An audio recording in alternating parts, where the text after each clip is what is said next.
안녕하세요. 뉴스반장입니다. 4일 또 하나의 레전드 국회연설이 탄생했습니다. 국민의 우라통과 분노를 한방에 날려준 열린민주당 김진애 의원의 국회 본회의 찬성 토론 발언이었는데요.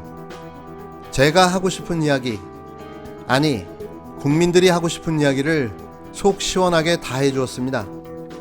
미래통합당의 야유와 고성이 있었을 뿐 본회의에 참석한 대다수의 국회의원들은 김 의원의 발언에 뜨거운 함성과 박수로 그를 응원했는데요. 다소 길더라도 전문을 꼭 들려드리고 싶어서 최대한 짧게 편집해 전문을 올립니다. 한번 들어보시고 스트레스를 좀 푸셨으면 합니다. 박병석 의장님과 존경하는 선배 동료 의원 여러분, 열린민주당 김진애 의원입니다. 국민 여러분, 오늘 드디어 임대차 3법이 완성됩니다. 전월세 계약 갱신 청구권, 전월세 계약 인상 상한제에 이어서 전월세 신고제입니다. 부동산 보유세를 강화하는 종합부동산세 등에 대해서도 오늘 의결합니다. 국회가 비로소 밥값을 하는 날입니다. 진즉 제도가 되었어야 하는 법안들입니다. 10년 전 18대 국회부터 발의되었던 임대차 3법이 통과되었다면 또 14년 전에 노무현 정부가 도입한 종합부동산세 등을 이명박 정부, 박근혜 정부가 지속적으로 무력화시키지 않았더라면 작금의 부동산 거품을 상당히 제어할 수 있을 것입니다. 조용하십시오. 적어도 문재인 정부 초기에 법제화되었더라면 얼마나 좋았겠습니까? 그러나 20대 국회가 집요하게 부동산 개혁을 막아섰더랬습니다. 이제 바뀌어야 하고 또 바뀌고 있습니다. 부동산 개혁은 사회 안정을 위해서 절대로 필요합니다. 땅에 돈을 박아놓고 땅 짓고 헤엄치기 하면서 돈 놓고 돈 먹기 하는 이런 일이 계속 벌어지면 열심히 일할 의욕도 열심히 살아보겠다는 의지도 사라집니다. 국민 분노지수만 높아지기 마련입니다. 이제 악순환의 고리를 깹시다. 부동산이 아니라 진정한 주택 정책으로 탈바꿈해야 합니다. 임차인으로 살아도 좋습니다. 쫓겨날 걱정 없이 전월세 너무 오르지 않게만 하면 임차인으로 살아도 좋습니다. 세계 어느 도시에서도 30% 이상이 임차인입니다. 우리나라에서도 40%, 수도권에서는 과반에 이르는 분들이 임차인입니다. 임차인 보호해야 되지 않겠습니까? 너무도 힘없는 주거약자들, 필요한 것이 공공임대주택입니다. 우리나라 이렇게 선진국이면서 우리나라 공공임대주택률이 10%에 못 이릅니다. 부끄럽지 않습니까? 부지런히 짓고 잘 관리해서 적어도 15%까지 이르게 해야 합니다. 세금을 투입해서 공공임대주택을 지어야 합니다. 그렇습니다. 여러분들이 종합부동산세를 열심히 거둬주셨으면 진작에 지을 수 있었을 겁니다. 바로 여러분, 고가 아파트에 산들 부동값이 올라도 우리 문제 없습니다. 다만 세금만 열심히 내십시오. 그리고 불로소득이 있으면 거기에 따른 개발 이익을 환수할 수 있게 해주십시오. 그렇게 해서 세금이 모이면 우리는 공공임대주택에 투입할 수 있는 것입니다. 바로 이것을 하자는 것입니다. 국민 여러분, 이제 합의를 이룹시다. 이 부분에 대해서 이제 돌이킬 수 없게 만듭시다. 이 자리에서 미래통합당이 최근 내놓은 부동산 공급 정책에 대해서 한마디만 하겠습니다. 그 13개인가 15개가 있는데 맨 마지막에 있는 후분양제 하나 빼놓고는 하나같이 이 부동산 시장에 기름을 붓자는 그런 정책들입니다. 여러분, 초과이익 환수하고 세금 제대로 납부하게 해서 그렇게 해서 적어도 수요 억제를 할 수 있는 제도가 만들어지기 전까지는 여러분들 기름 붓지 마십시오. 누구 좋자고 하는 겁니까? 누구 좋자고 하는 겁니까? 그런 규제 완화해서 어디로 돌아가자는 것입니까? 여러분, 제가 이 자리에서 국민 여러분, 제가 기획재정부에 권합니다. 이번에 시작은 했지만 앞으로 갈 길이 멉니다. 기획재정부 정신 좀 차려주십시오. 이번에 겨우 할 일 요만큼 했다고 다 했다고 생각하지 마십시오. 앞으로도 보유세에 관련된 거는 계속해서 비전을 제시해야 됩니다. 주택 공급에 대한 것도 그렇게 모든 걸 기획재정부에서 다 들고 있지 마십시오. 국토부에 힘을 주게 하십시오. 언론 여러분께서도 권합니다. 언론 제발 부풀리지 마십시오. 부동산 광고에 휘둘리지 말고 광고주에 휘둘리지 마십시오. 클릭수에도 휘둘리지 마십시오. 기사를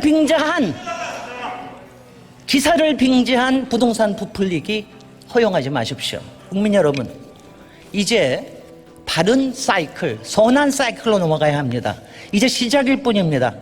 우리 도시가 건강한 부동산 생태계가 있고 건강한 도시가 될 때까지 열심히 하겠습니다. 감사합니다.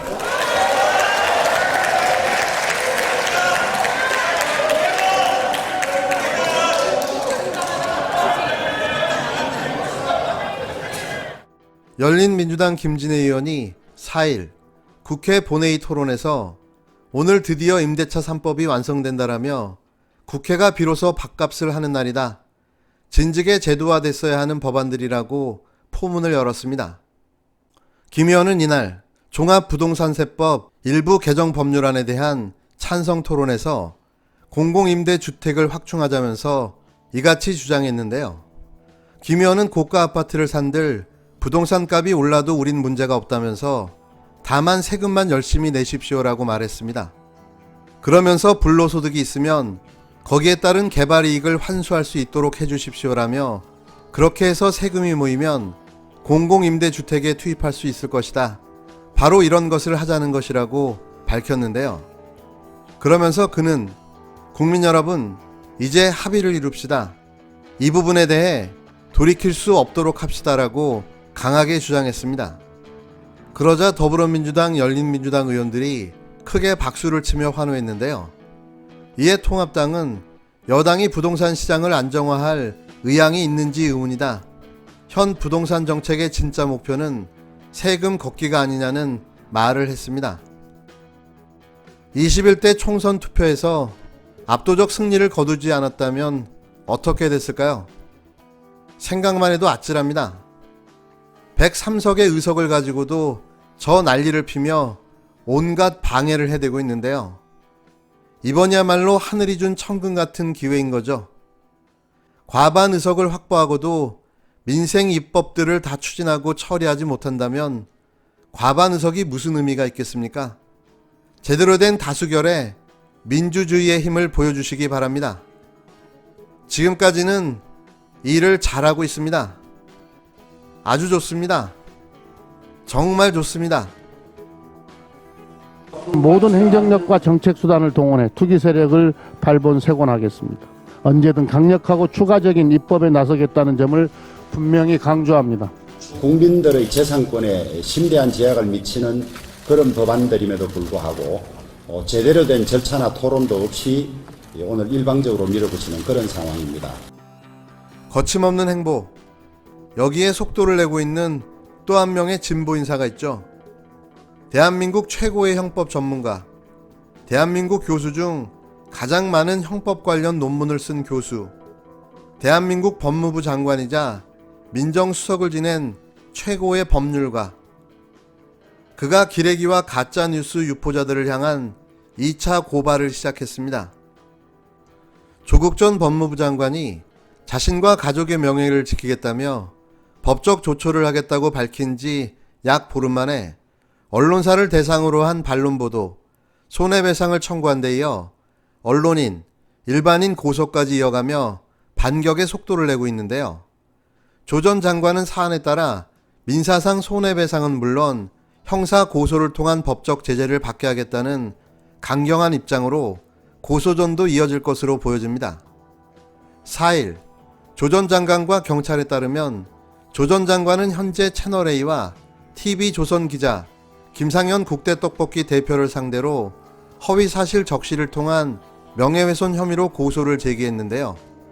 경찰은 이에 수사에 착수했고 조만간 고소된 당사자들을 소환해 조사할 방침으로 알려졌습니다. 조 장관은 지난 20일 자신의 소셜 네트워크를 통해 언론사를 대상으로 언론 중재 및 피해 구제 등에 관한 법률상 반론 보도 및 정정 보도를 적극적으로 청구하고 기사 작성 기자 개인을 대상으로 손해배상 청구를 할 것이라고 알렸는데요.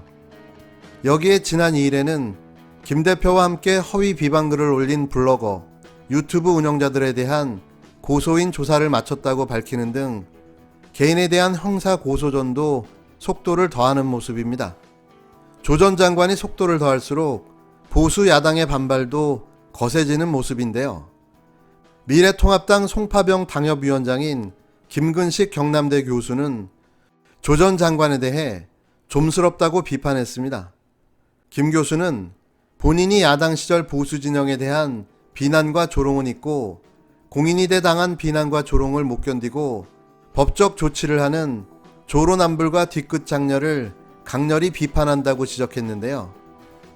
피고소인인 국대떡볶이 김상현 대표 역시 SNS를 통해 다시 한번 조국은 공산주의자, 파렴치한이라고 원색적으로 받아치면서 설전을 이어갔습니다.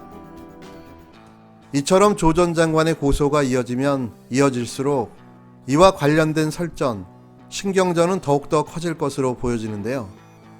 조 전 장관은 지난 29일 민사소송이든 형사소송이든 많은 시간과 에너지가 소요되는 고단한 일이지만 서두르지 않고 지치지 않으면서 하나하나 다박다박 진행할 것이라고 강력한 의지를 내비쳤습니다.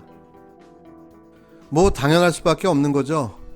소송을 당하게 되면 100% 패소할 것이고 거기에 따른 손해배상 비용까지 지급해야 될 텐데요. 욕을 한들 그게 피해질 리가 없지 않겠습니까? 우리는 지난해 당신들이 한 일을 알고 있습니다. 그것도 증거까지 다 보관하고 가지고 있는데요. 이런 날이 올 줄은 몰랐던 거겠죠. 다 사필 규정입니다. 모두 다 되돌려 드릴 테니 딱 기다리고 계십시오. 표현의 자유를 마음껏 누렸으니 그 비용은 지불하셔야 됩니다.